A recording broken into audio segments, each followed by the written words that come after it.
In this episode, we're going to check out an election update from the September 3rd preliminary. We have a tiny, silly game show segment inspired by Wait, Don't Tell Me. We're going to have an interview with Mike and Cyndy Cotter about the upcoming 9/9 rally.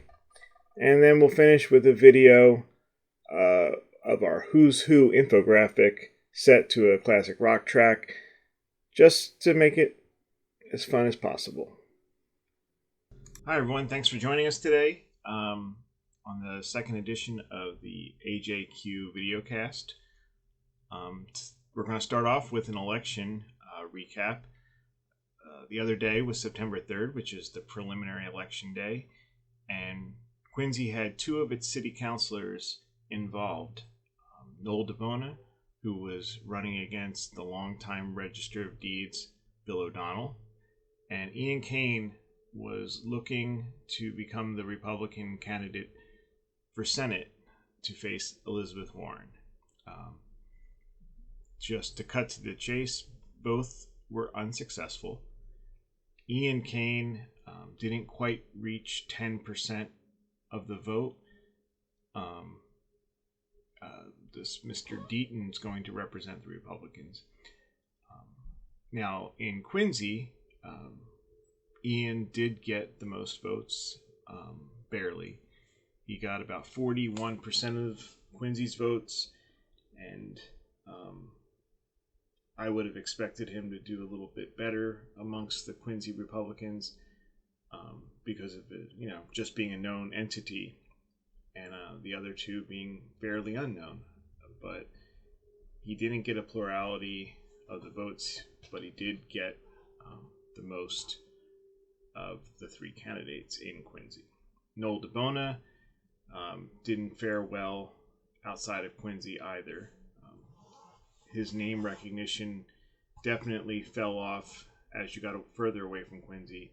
There are towns and cities where he was getting 14% of the vote. He creeped up into the 20s in certain places.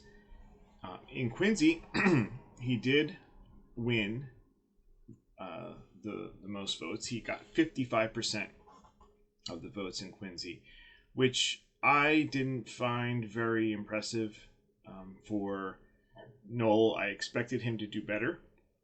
He, first of all, is a well-known counselor at large. He's a good campaigner. He knocks doors relentlessly.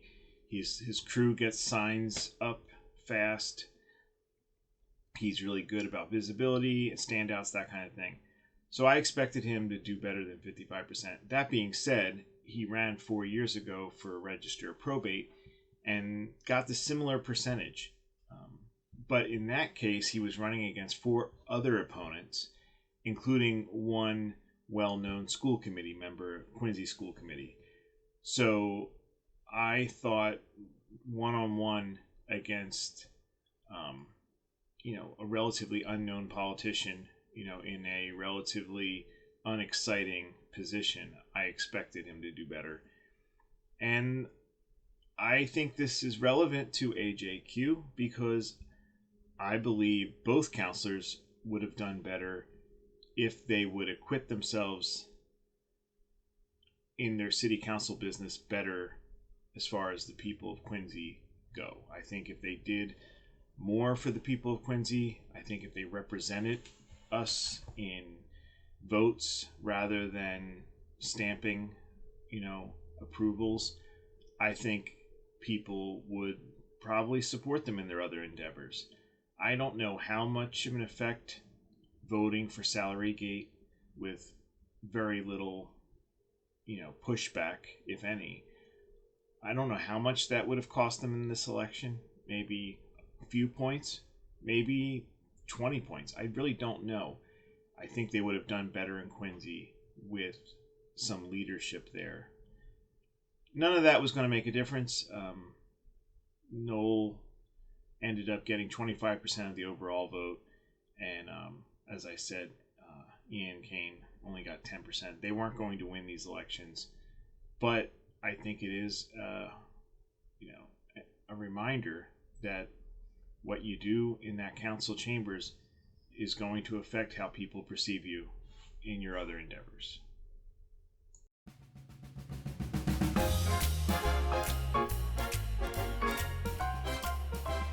Just Quincy presents Great Moments from Mayors. We will present 3 stories from different mayors. Only one will be true. See if you can spot the truth. Ronald McDonald gets most of the press, but it is Mayor McCheese who wields the real power in McDonald land. Earlier this year, Mayor McCheese, in a brilliant business move, decided to get a pricing review from boutique financial analysis company Sporkinson Consultants. They recommended steep price increases to McDonald's burgers and fries. Their rationale: when you look at McDonald's food, when compared to steak and lobster available at other restaurants, it is clear that their prices are too low. Based on their recommendation, Mayor McCheese proposed a 79% increase in burger prices and a 50% increase in French fry prices. Surprised by the outrage, Mayor McCheese claimed those upset about the price increases were just squawkers. John Mayer is renowned not only for his exceptional guitar skills, singing and songwriting, but also for being a genuinely kind, considerate and respectful partner, having been linked to a string of high-profile celebrities such as Jennifer Love Hewitt, Jessica Simpson, Jennifer Aniston, Taylor Swift and Katy Perry. Mr. Mayer has earned a reputation as a top-notch companion.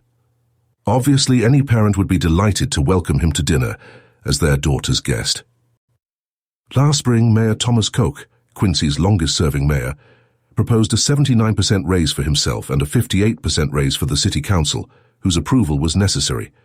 The councillors ultimately approved raises of 79% for the mayor and 50% for themselves. Beginning in January 2025, Mayor Koch will rank among the highest-paid mayors in the United States, earning more than his counterparts in Boston, New York, and Chicago. Did you spot the truth? That's right.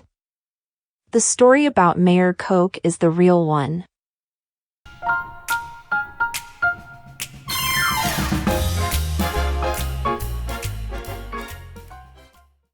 All right, Mike and Cyndy Cotter, thank you for joining me today. I've known you guys for years, and you're very active in the community. Can I ask how long you guys been in Quincy? I was born here. I came at 5. Yep, I came at 5, so that's 69 years for me. You're lifers. Good. Yeah. I've been here almost 20 years, and I'm still a baby, so I get it. So what did you guys do before retirement? I was the first nurse at Manor Community Health Center on opening day in House Neck. Awesome. Wow. And became a nurse practitioner there and worked there for many years before I moved on to a few other roles. What about you, Mike? And for me, after teaching at Randolph High School and Silver Lake Regional High School for combined 14 years, I always say I taught kids, high school, English in that order. I followed Cyndy into nursing, and we even I've done medical surgical, rehab nursing. We worked together as visiting nurses in Boston. So we've had a great career. We've got, we got last count, we had 82 years of combined nursing experience, and we do a little volunteering when we can, and mostly taking care of each other and family and friends at this point. That's awesome. And were you guys civically active like before retirement, or is this something that you guys fell into later? We were still working, but I have to say, it was our son that kind of opened our eyes initially, like to the Four River watershed had a group going, and we weren't that involved in things until then, and more and more environmentally initially, and then as things moved on. Yeah, Quincy Environmental Network and Quincy Climate Action Network and Stand Out for Quincy, Black Lives, and we try to be involved in any, environmental or social justice, cause that we believe in. The compressor station. Right. Yeah. Yeah. So what about? I'm calling it Salary Gate just to quickly refer to it. Good term. What about Salary like got you interested in getting involved? Outrage. I think we agree that the mayor and the councilors certainly deserve a raise. We question why they had no raise, why there wasn't a process in place over the past 10 years. We've, as Cyndy said, like outraged with the way this was done and the amount of the raises. I go back all the time to if this had come up during the election, Mayor Koch would not be Mayor Koch now if he had been honest about it and said he was going to campaign on a 79% salary increase for himself and 50% for the counselors. So again, they deserve raises, of course, but not this way, not this amount, all coming out of our taxpayer funds that need to be going to other much more worthy causes. Well, you touched on something there. I get the impression that you're pretty fair-minded with the mayor, and you guys give credit where credit is due. Absolutely. And sometimes I feel like Just Quincy's activists are dismissed as just haters who don't like the mayor. We wanted Ann. We're just being, petulant. What do you say to that? Like, what do you say to people who feel that way? That's how they feel. That's not how we feel. We've been in every encounter we've had with the mayor, whether in person or by mail, we always, compliment him on the good things that he's done and have happened during his administrations. But we feel he's very retrogressive on environmental and social justice issues that we should be in the forefront of in Quincy. Do you feel like he lost his way here with the salary thing? It just seems out of character to me. I mean, I don't agree with a lot of what he does, but I do agree with some of it. But this really came as a shock to me because it doesn't fit with the person I thought I was talking with. Right. The greed factor really came out that we hadn't seen before. He didn't care. He made $150,000 for a long time. That was one of the things that I always said. Well, you can't say he's in it for the money. He really believes in what he's doing. So this really took me by surprise. He's a good man, but this is definitely not a good move on his part. And I think the council it brings a lot of things to light, like term limits. It's because he's been mayor so long and is so entrenched and has so many connections. He gets everything his way. Strong mayor, weak council. When he doesn't, he's not a happy guy. Yeah, I think you're onto something there because I almost feel like he's been surrounded by like people who are saying yes and complimentary. And I almost feel like the city council. It's so depressing. Across the council, people are just mostly, for the most part, not hearing back. And that's why I say, like, the technique they're using here is just to wait out the outrage and hope everyone moves absolutely. on. And but okay, well that brings us to 9-9. 9-9, because we're not moving on. Mike, you were the first one to come up with this idea that I know of to meet on the night that the council comes back into session. What are you hoping this accomplishes? I'm hoping that the over 6,000 people who signed the petition all show up.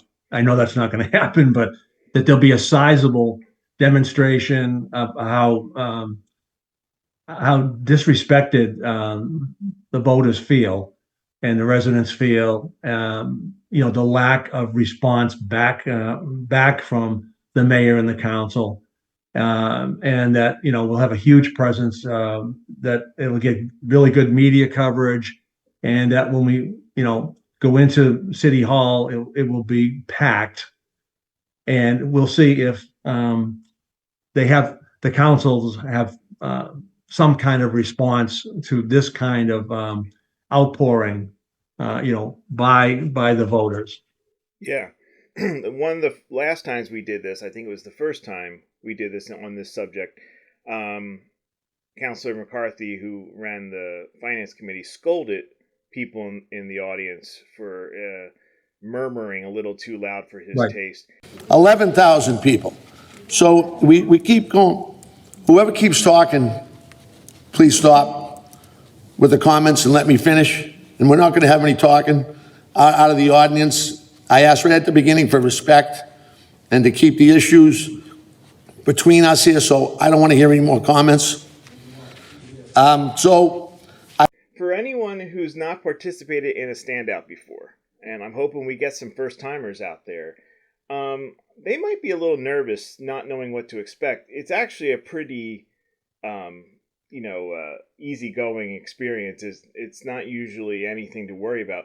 Have you any advice for first-time protesters, if you will?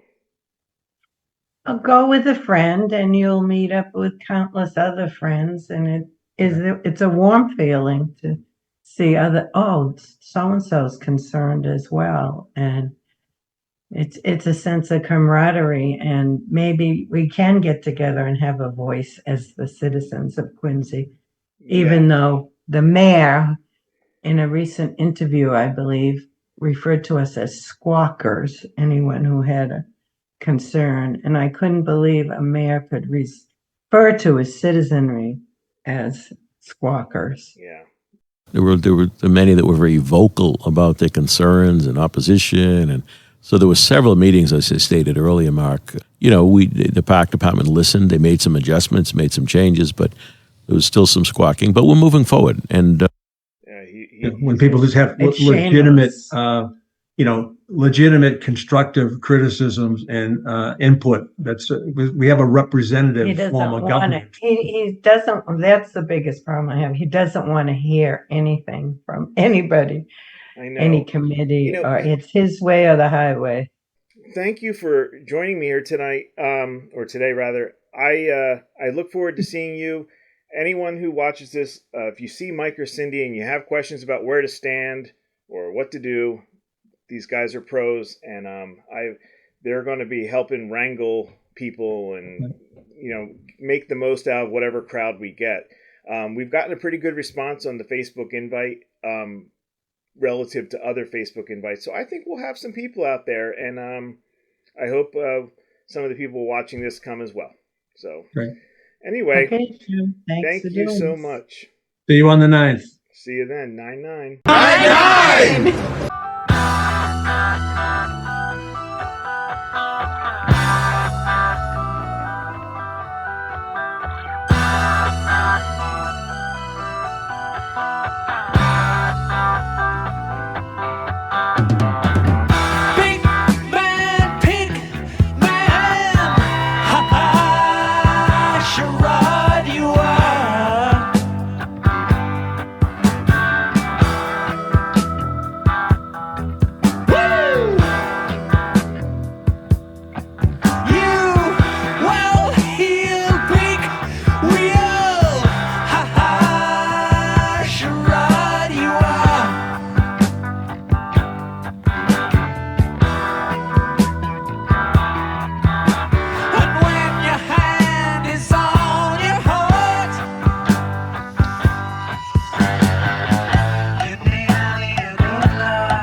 happy.